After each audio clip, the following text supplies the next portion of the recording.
So, the Harry and Meghan interview with Oprah Winfrey. I got it right. I got it right. I got it right.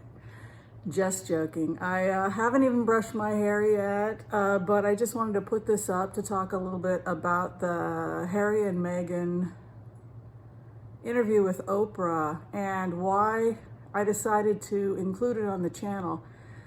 As people know, because if you've been watching this channel for a while, I did my thesis on how, well, I'm a medical anthropologist and a naturopathic doctor, but I did my thesis on eugenics, which was a pseudoscience developed by Sir Francis Galton. He was a member of the British royal family during the Victorian era.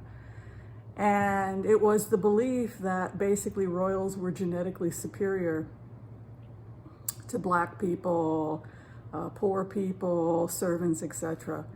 And it was the argument that the British used in order to maintain the institution of the monarchy. So when I went into the remotes, first off, the remotes happened accidentally. I didn't go looking to do remotes.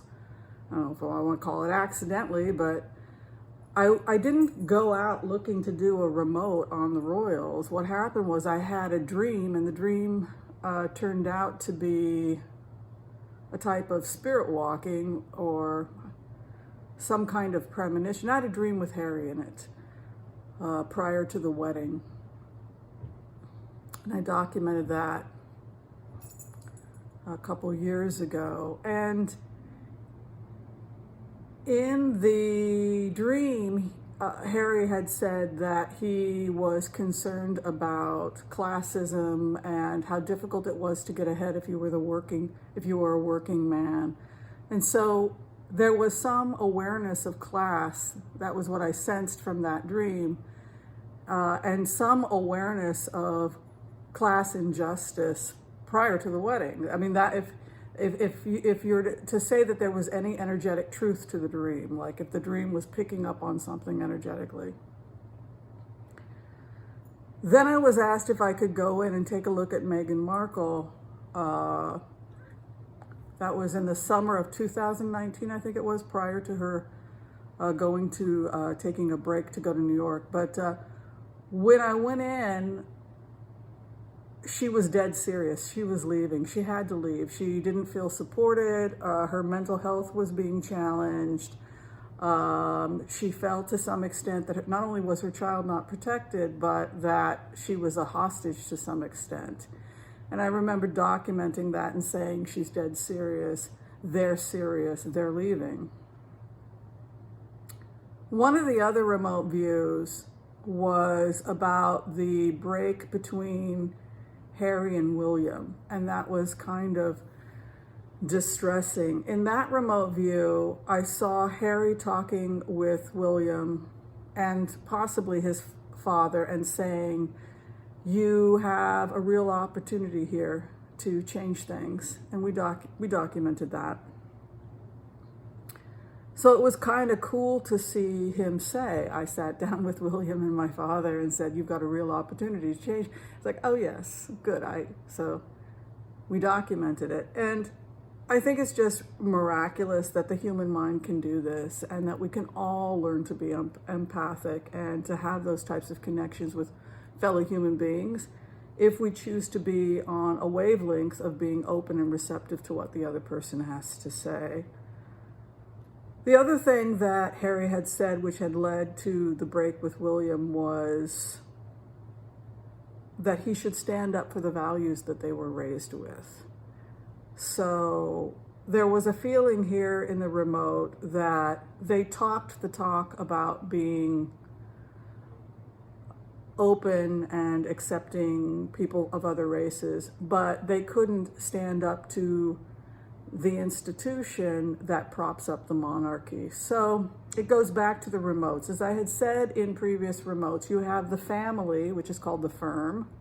Their job is to be the public face of the royal family. But to keep this engine going, you need to employ a lot of people, and their job is to maintain the institution of the monarchy. Well, those people, many of them hold eugenic ideas. They believe in the blood, they believe in pure blood, they believe that the monarchy should be pure, etc., etc., etc. So there's no reason, given the history of Britain, given the history of the British aristocracy, which invented eugenics. Eugenics was the argument that led to the Holocaust. It was the argument that was used to maintain horrific race relations, to maintain slavery. It was propped up by the British aristocracy because that's where the philosophy came from. So it doesn't surprise me that this happened. I just wanted to put this quick video out and just reiterate what we've always said about this channel, which is that this was about challenging old ideas about the monarchy and race. And in the end, we're moving towards perfection. Evolution is moving towards perfection. So yes, I think the day will come when they'll be able to go back to Britain and to continue their work. But I think this has been an education for everybody, and it's a dark part of British history and the history of the British royal family that they have to confront, and they need to remove this virus. If you go back and you take a look at the video I shot a couple years ago, the virus we were all infected with, it's the negative impact of eugenics, and it's affected the spiritualist movement, the New Age movement, and not just politics. All right, so that was why I wanted to talk about Meghan Markle, because of the larger political and socio aspects to it, and I invite you all to give your feedback. Thanks a lot, everybody. We'll see you next time. Peace out.